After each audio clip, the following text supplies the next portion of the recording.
Hey, all you Arizona lovers. This is the Finding Arizona podcast. I'm your host, Jose. And I'm your producer, Brittany. And here at Finding Arizona podcast, we collect the local stories of all entrepreneurs and from around the valley. So join us at findingarizonapodcast.com, where you can hear every episode and see it as well at YouTube. Like, subscribe, and comment below who you want to see next on our show. And when you're ready to start your podcast, you found the right spot. Found House, your next podcast production company. Now, let's get back to the show.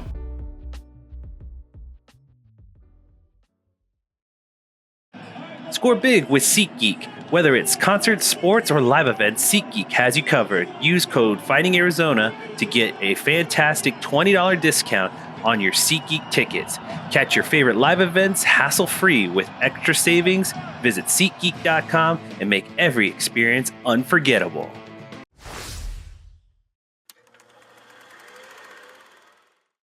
Welcome back, everybody, to the Finding Arizona podcast. I'm your host, Jose. Every week, we bring in someone very special, and today's no different. Ladies and gentlemen, I'd love to introduce Sophia here, and she is going to be with us talking about ECM Technologies. Welcome, Sophia. Thank you so much for having me. Absolutely. So I was very excited just to get to know you a little bit more because I was reading a little bit up on your history and how you got here. But this is the question that I typically ask everyone is, give us a little bit of your origin story. How does one get into sustainability? Yeah, great question. So I was born and raised here in Phoenix, Arizona. Attended college at Arizona State University. That's where I got my undergrad in communications. Awesome. And then I have a master's in global management and marketing.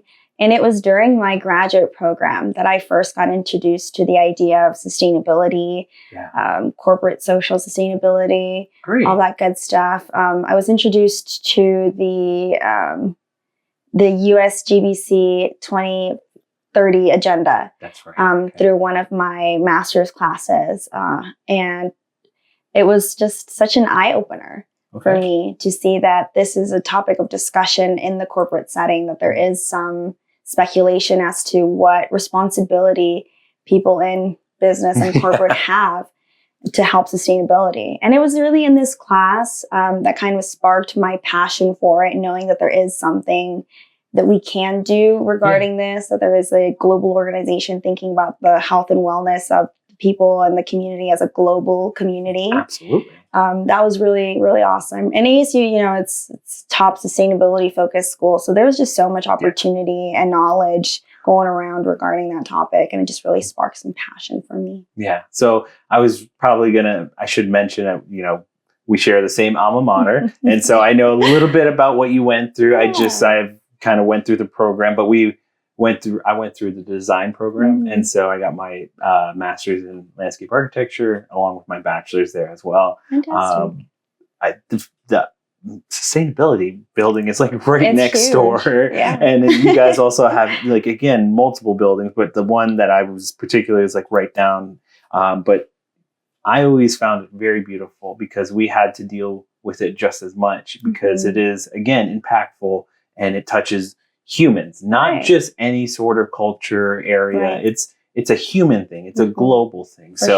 One of the things that they kind of introduced to us was the impact of what we do as designers and how that's going to impact us and our medium, in the sense of how we use material, how we design for heat impact, and what kind of native plants that we should be involved in our city with and helping with shade and other things like that. So I say that to mean that we have a shared interest in the sense that we come from a similar background in our education and we are giving our love and appreciation to the human race and just everyone who's going to be impacted by this. I want to ask you what stood out in that 2030 agenda and just kind of to you, this is really one of the questions I ask is what was the aha moment for you? I think the aha moment for me was the way that and it wasn't just this class. I mean, the topics of this class obviously were very prominent on sustainability and everything, But I mean, my master's program in general in Arizona State University at Thunderbird School of Global Management, that global component, that global thinking, that was really the aha, I guess, for me. Not necessarily a moment, but just the experience and being surrounded by an institution that truly believes and pushes the idea that we are part of this global community. Yeah, absolutely. You know, I'm a Mexican American first generation student, and I think that obviously plays a huge factor in who I am. Mm-hmm. And a lot of times people bring in, you know, like certain barriers, boundaries. Mm-hmm. We like to identify in certain buckets, and that sometimes that brings you right to your community and can connect you to people, but it can also alienate you from somebody else who doesn't share that same exact experience. Absolutely. So coming to this program, being a part of this global mindset mentality, it really did change my thinking into, you know, this affects us all, you know, whether or not you have the power or the opportunity to do something about it, it'll still affect you. Yeah. And from that moment, I knew that I wanted to be somebody who had the opportunity to help and support and be active in this as a global member of this world. Absolutely. That's so beautiful because, again, how do I put this? When it comes to certain businesses, and we're talking global corporations, you can feel like they don't care, or you can feel like they don't have your best interests at heart. Right. And that can be disheartening. And you can feel like you're making a difference by saying, I'm not going to buy something from you, but it's like, you also feel like that dwindling feeling of like, what difference do they care about my dollars, about my singular dollars? Absolutely. So when you have this thing of looking at it at a global scale, when you look at it as, hopefully when you're a corporation dealing with huge things across the global scale and you're affecting the world, you'll look at it as, okay, well, what can we do better? Right. What can we do to help? So that we are leaving a better place than what we left it. Or at least not damaging it, right? Yeah, absolutely. Yeah, absolutely. Agreed, yeah. I would love to kind of ask you about your parents, and just because you brought up this, who you are, just this first generation. Yeah. I'm a little bit of the same bucket. I'm in the sense of like first generation just from both sides of my family. And there's a level of like, you feel left at sea where it's like you can't really ask anyone in your own family about what's next, or like, what do I do in this situation of this, like moving into a scaled market of like corporations, corporate life, things like that. And so as you're navigating that, I would just like to understand, it's like, what were some of the things that you leaned on most when you were kind of moving through the world of like past your education and into your career? Yeah. Oh, I mean, definitely. I have to be honest, it was a struggle initially because I didn't have the insights, right? I didn't have somebody that I could go to that essentially had the knowledge to help and support me and guide me through this process. So it was a little bit of a struggle. Thankfully, my parents have always been insanely supportive of my education and my career goals. They're my number one supporters and motivation for what I do and day in and day out. But more so on the professional level, really, I looked for, mentorship from professors at the college, mentorship from colleagues that I was exposed to. As a first generation Mexican American, I came from a lower income background. So during my undergrad and my graduate, I was working full time. So I was exposed to a part of that corporate world pretty early on. My role is definitely nothing compared to where I am now, but still having access to this space early on, I received a lot of support from some amazing colleagues that really helped guide me in that way. I love that, because then it gives me hope that I always get asked by my wife, just like, how do you feel? Like, how did you feel it went? Or like, I always try and pick out things that I can feel confident, like I'm connecting on, especially on the entrepreneurial side of like careers and stuff like that. You hit those milestones, so to speak. And it feels like, especially in the sense of the scope of like who we are as first generations, the milestones of like, oh, I didn't know who to lean on, but I was able to find colleagues, mentors, someone. And that's where I was. I was like, I wish I knew someone, or I wish I had more access like to information out there, and to just be able to like confidently go to like, hey, I don't know what's next. Like, I don't know what to do. And it wasn't until a couple months later where I, was meeting different people at a kind of I think it was like just like a gathering of all the profession. And so I just met a couple of guys that were just like having conversations with them and just talking about my career and just where I was at the time. And some of them stood out. I reached out afterwards and just kind of like, hey, can I pick your brain for a minute? And that turned into like, hey, let me, point you in the right direction. Let me show you this and that. And so that really was a developmental moment of like, oh yeah, I should have done this a long time ago. And so that was like, oh, just like, but you learn through that process. Absolutely, for sure. So where you are today with ECM Technologies, I would love to just kind of now pivot towards like your career today and what you guys are moving towards, or your mission that I feel is like, it's so beautiful, because one of the things that I found very interesting in your kind of write-up, it's just really just like your passion for how efficiency and HVAC technologies can help us really make an impact sustainability wise. Absolutely. And your, the deep connection back to storytelling, which I love. Yeah, absolutely, for sure. So, I mean, ECM Technologies, ECM stands for Energy Conservation Measures. I mean, our mission has everything to do with reducing carbon footprint, making, the earth greener, helping in sustainability. HVAC just so happens to be the space that we are focused on currently with our flagship technology, Thermoclear. So it's surprising how big of a contributor HVAC is to a building's carbon footprint. Oh, most people don't realize. Well, yeah, absolutely. It's like you don't realize. I think here in Arizona, we have more of an insight to it, because there's really, if a building doesn't have air conditioning in the summer, like, I'm not going in there. Yeah, absolutely. And that's like the other thing too. It's like we live in a very particular area where HVAC is critical. Absolutely. And if you don't, like, I think this is one area in particular, was like HVAC businesses thrive well throughout the years here. And you just, again, the technology is growing.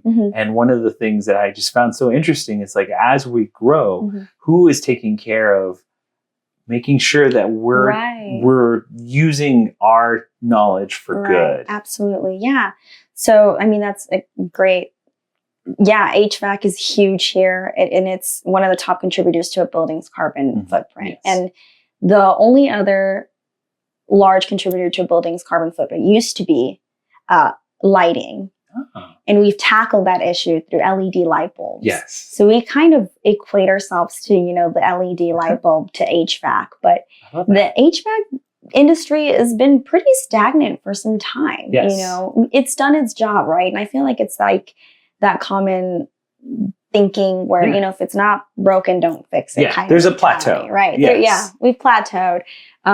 But there is always room for innovation in everything that you do. And I think that's really where Thermoclear comes into play, right? Is our ability to come in and help reduce one of the largest carbon emission factors that comes with the building. Awesome. And so it's been quite a journey for us.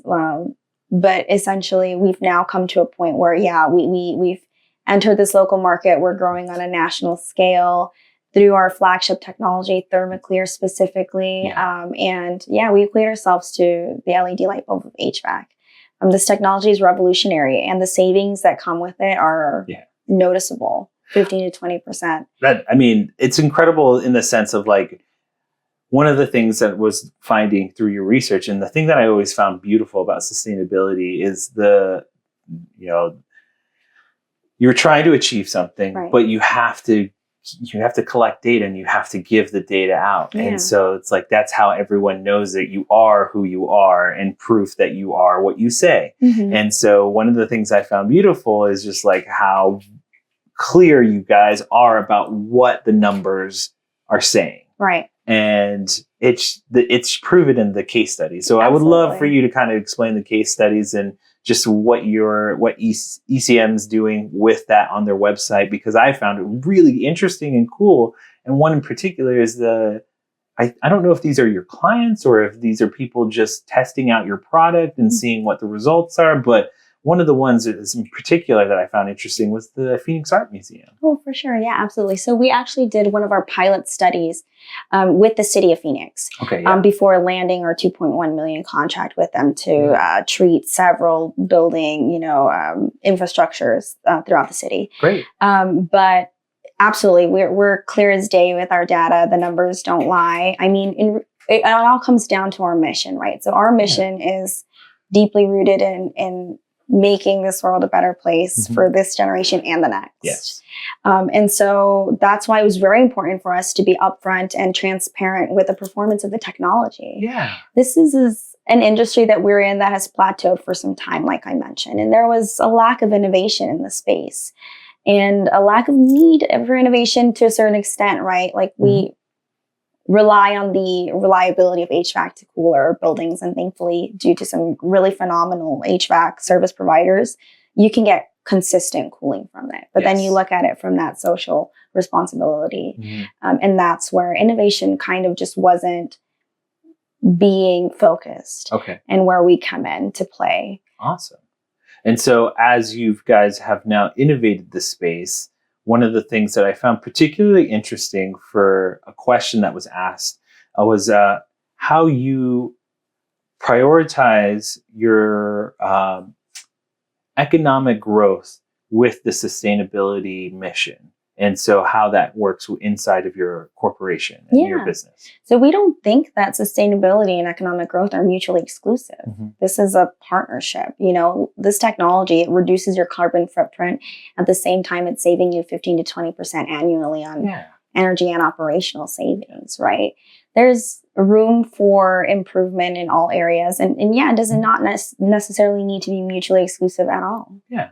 So that's great. I mean, it's one of the things that we find so interesting when it comes to as technology grows and what we're learning about every single part of the system, and we're trying to be efficient as possible, because through efficiency, we can now break down even parts and how they disintegrate over time, and all of that, what comes into play is all into the calculations and data collection, so that we can, the efficiency part is to help long last the product. Yeah, we prolong the life of the system, which means not having to replace the current system with a new one as frequently, which prolongs the carbon, used to create this new system, right?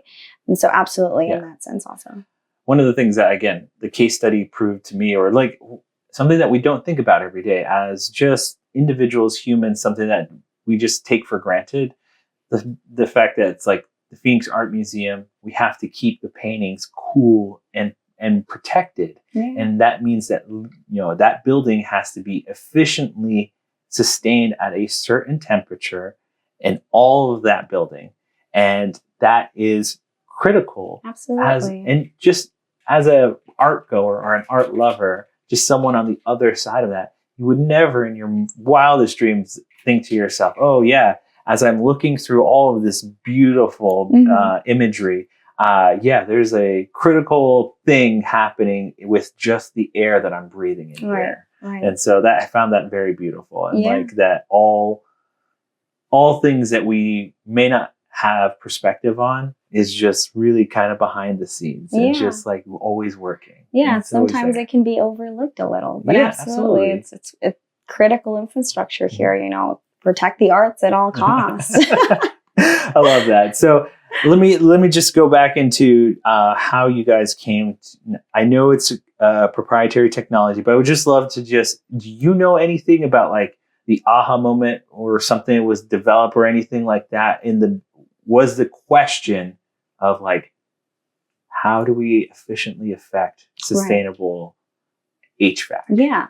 So I think the aha moment came, and I wasn't with the team at the time of the conception of the technology, but I know just from our history, there was just a common factor that we saw that led to premature failure with HVAC units, specifically here in Arizona, right? Okay. Yeah. I mean, we're founded here in Arizona. Our headquarters are here in Phoenix, Arizona, right? So, and a lot of our pilot study it was focused here in Phoenix, Arizona. We have branched out and we have multiple now throughout the nation. But just that original, our story comes from here. And as we know, HVAC is a huge critical component of being able to survive in our climate. Sorry, I kind of lost my train of thought. No, it's okay, because what I'm trying to get at is, and I think you're bringing this up, is the fact that this place where we live in is so critically interesting in the sense of HVAC. Right. Like it's, when you have multiple 3-digit temp days in a row, the research and technologies for HVAC are kind of like boundless there. And so because it's a natural thing that's happening, and you want it to be like critical, like constant on it. You want it to be going through what's actually happening in its environment, how well or proficient it can be in a natural setting.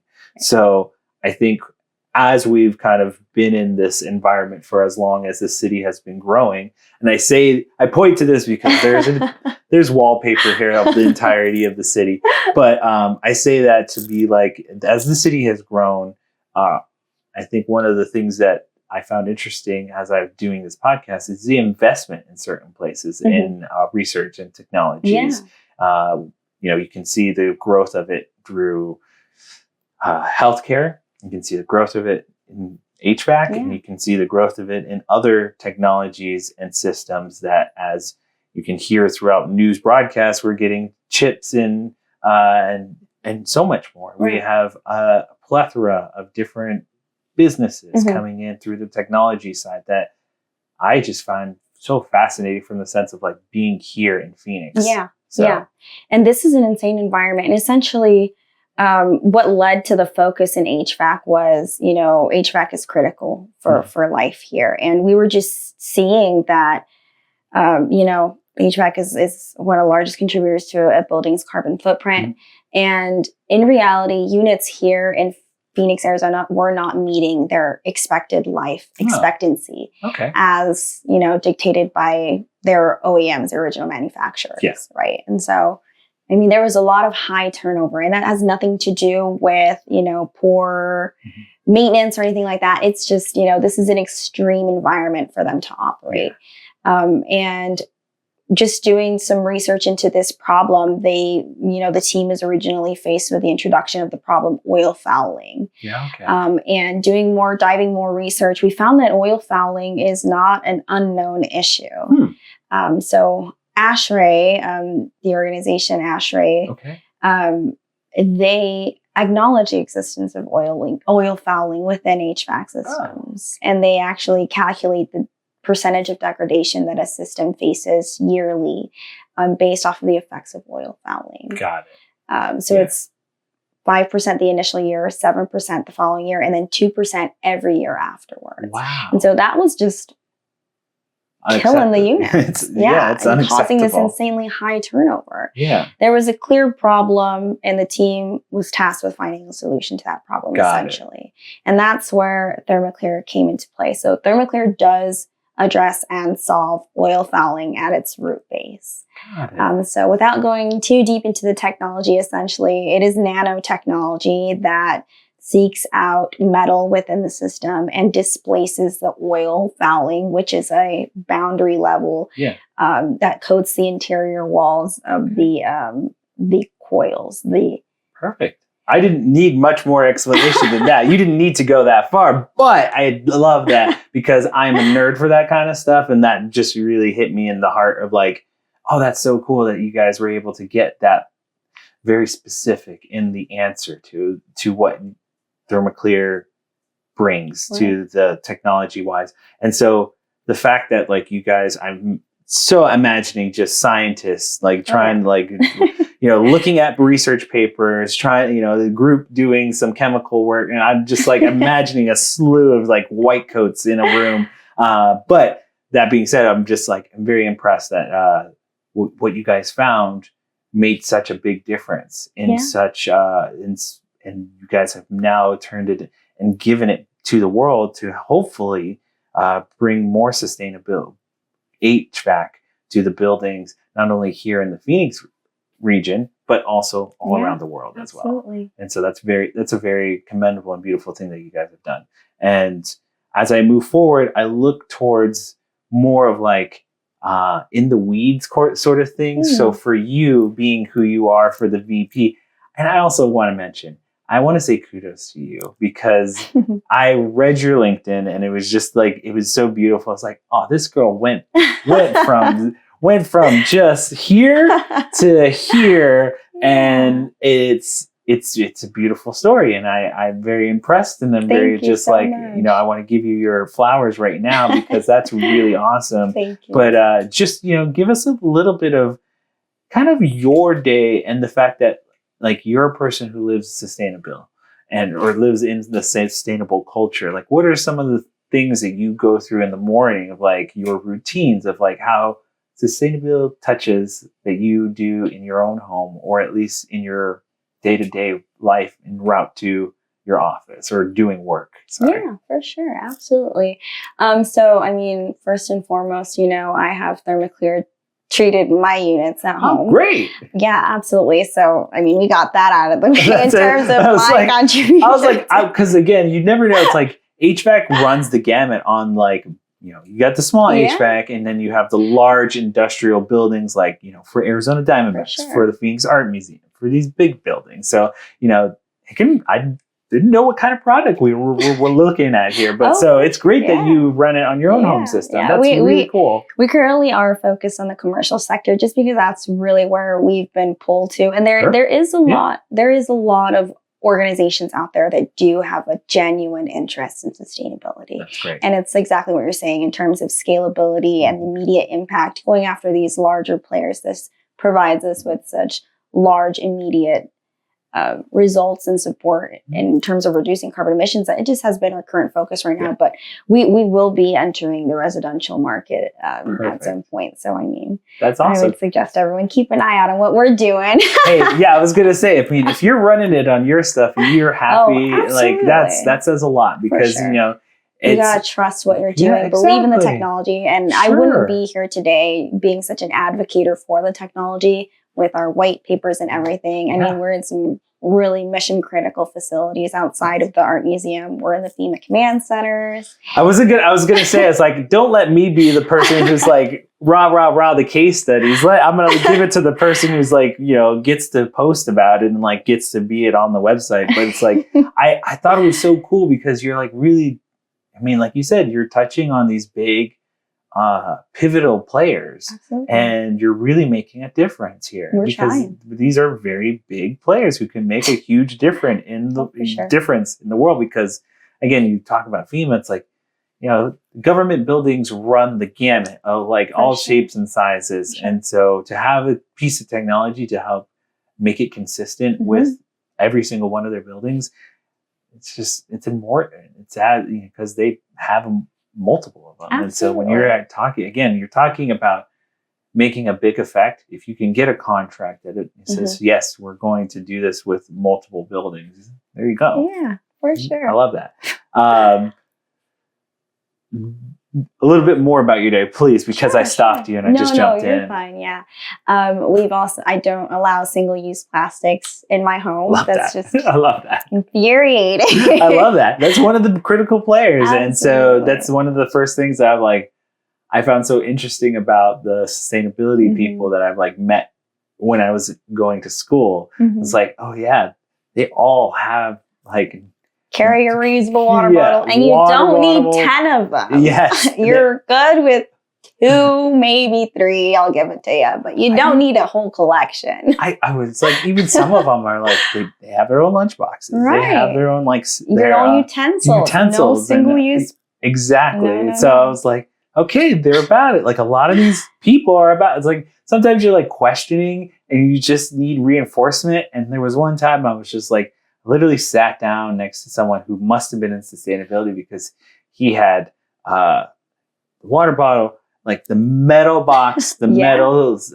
his own utensils, and just you could just see it. I was like, I could just see, I was like, his backpack, his whole demeanor. It was just like, I was like, you're in sustainability, aren't you? And I can asked be him, insufferable at times. it's not insufferable. I was just like, you know, that thing where you're just like people watching and you just kind of like fall upon the guy that like walks in your line of sight and he just like sits down and you just like, you like stare at him for a little too long and it's like, okay, I know your deal. It was one of those days where I'm just people watching and it was so beautiful too because I was like, and I had no qualms with it. I was like, go at it, man. Get your lunch on. And that was so cool though. It was like, it's just, again, the ASU runs the gamut on people watching too. It's like you can sit there and just all shapes and sizes, all sorts of people. What a community. Yeah. And I think it's so cool that was like, I got to do that for a little bit of my life, my education life is like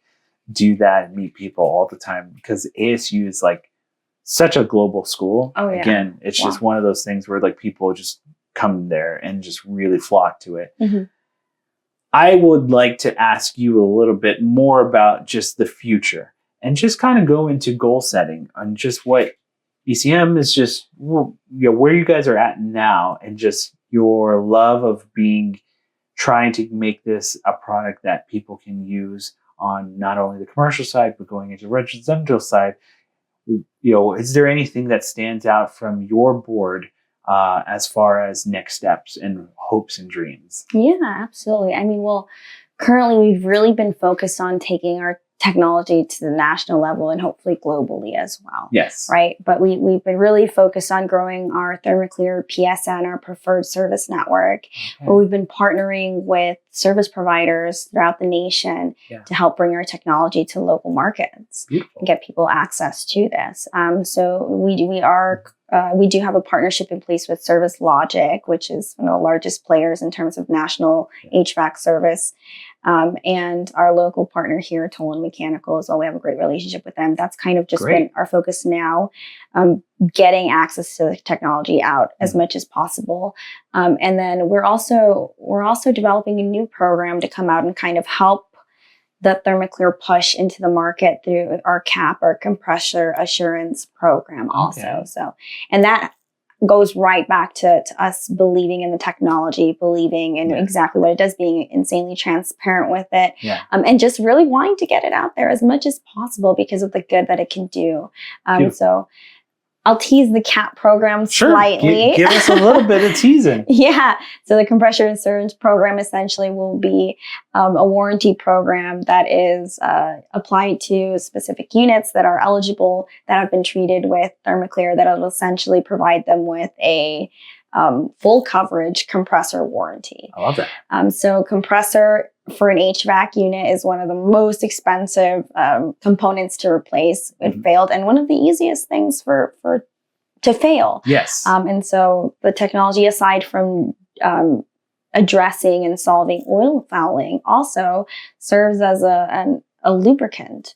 And this, once injected into a system, essentially revitalizes the oil within the system and reduces internal friction going on in those metal components, reducing strain off the compressor, and it makes it last longer. So this goes back again to extending that unit life, reducing the need for costly replacements, and then also reducing the need for OEMs to keep producing these and replacing them and contributing to their own carbon footprints. Can I ask you a really funny question? Sure. When you talk about your job and your career and just like how much you deal with HVAC, I mean, to your parents, did your parents like, cause my dad's a mechanic guy, like he's like, he loves taking things apart and he's like a handyman. And so when he talks to me about like, cause he used to work with bigger machinery and stuff like that. So I don't know all the components and I'm like, I don't know.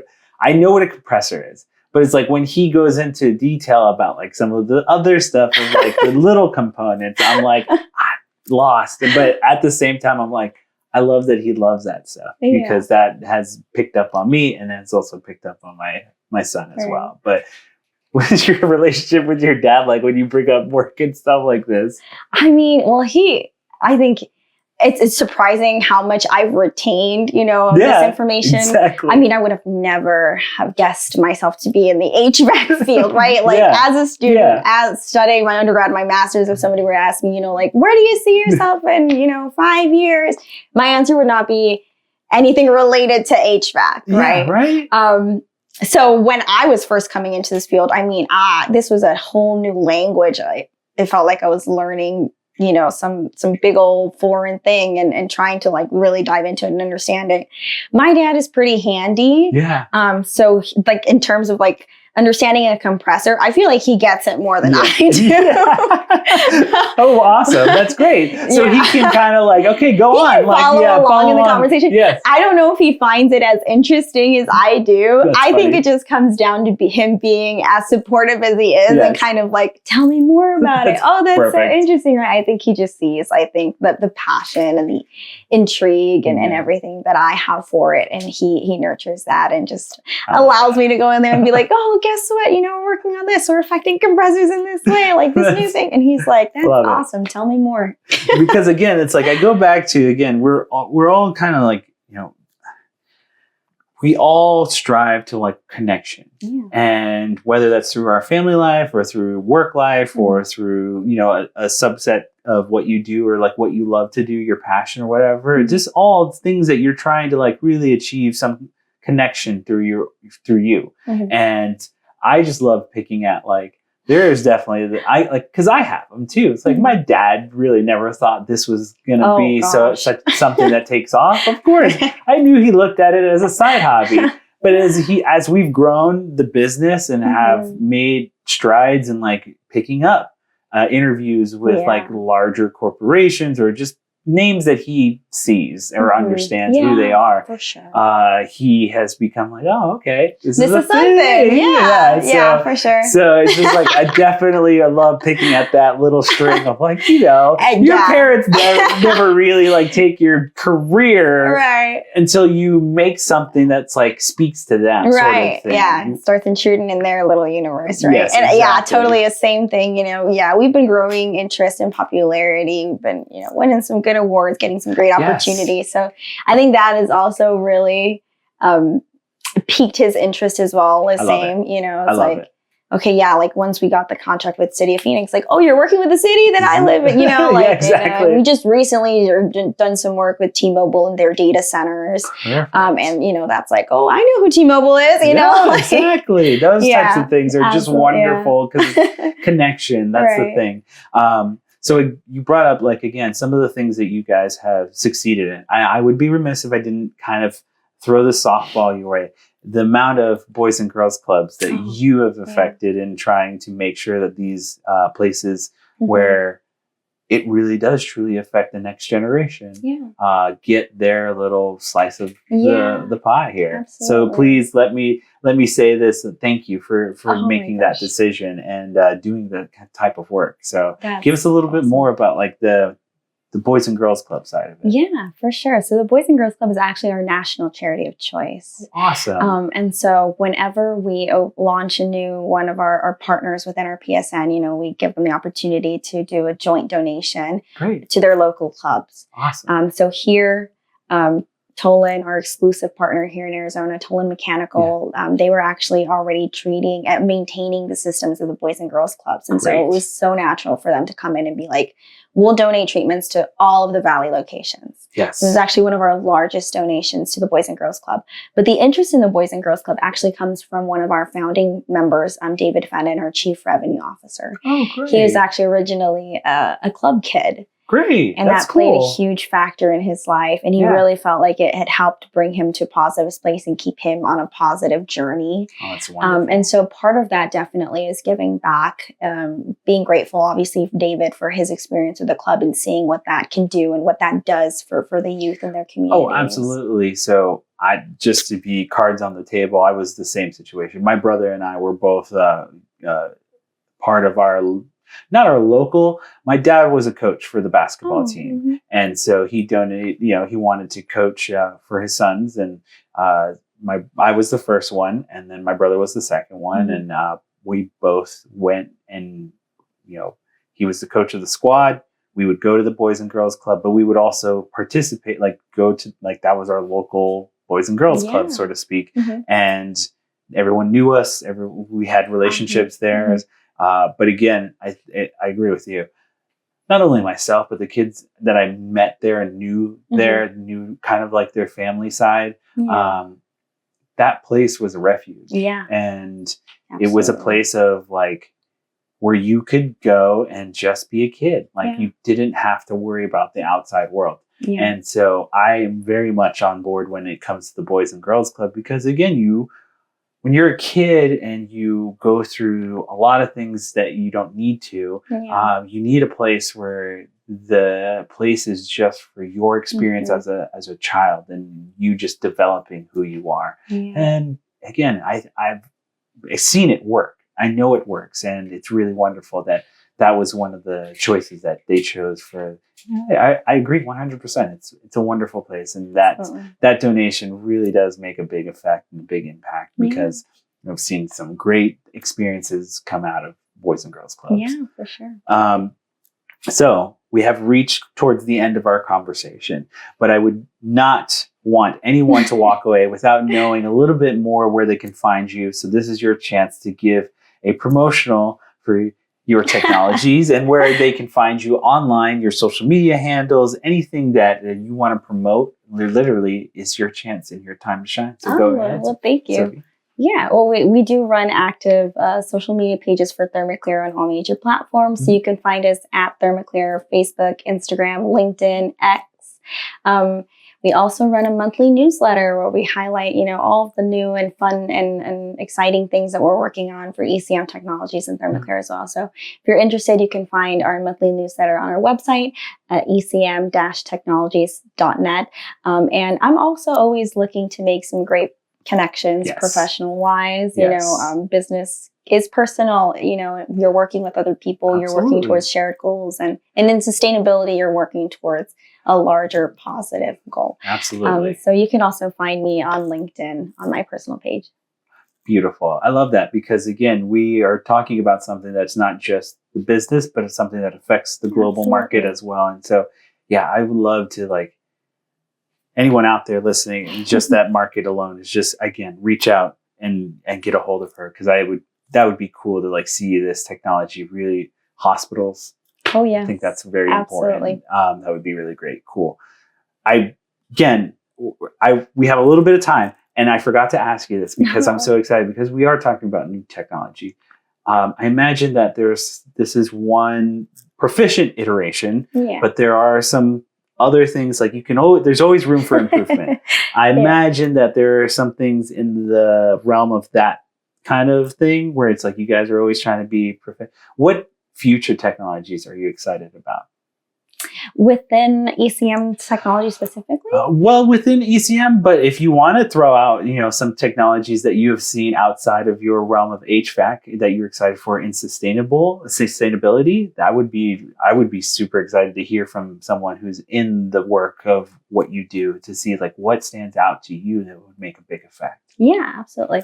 I think housing, right, is a really big one. Yes. And me, at the age that I am, looking, to kind of spread out and start my own, nest or anything. I get it. Housing is really top of mind a lot of times. So I think just looking at technology that's offering solutions for easier access to owning your own home. So those printing your own home things, that's very interesting. Yes. I'm curious how that can play out, but also just providing somebody with a safe, personalized space and access to that. I think that's really interesting. Also reducing, the materials, the amount of wood needed, reducing the need to cut down trees. I would be as curious even to also see a sense of because that 3D printing, they do have compressors, I imagine, or something of the sort, where it's your technology can be introduced into the environment, at least in the sense of cooling, or any compressor that runs on oil essentially can benefit from ThermoClear's technology. There you go. We just So sort it's of focus in HVAC Yeah. again because it's such a large contributor to carbon footprint. But in reality, yeah, the technology can be applied to any compressor that That's runs on oil. That'd be interesting to kind of see. It's like, because again, those things are running 24/7. Mhm. So you want proficiency and longevity of those components. Yeah. I'm running. My brain is running. That being said, thank you everyone for listening to this episode. You can catch every episode of our podcast at findingarizonapodcast.com. All of our social media handle is Finding Arizona Podcast. And last but not least, we end every conversation with a kisses, hugs, and belly rubs to our four-legged friend. And we will see you next time.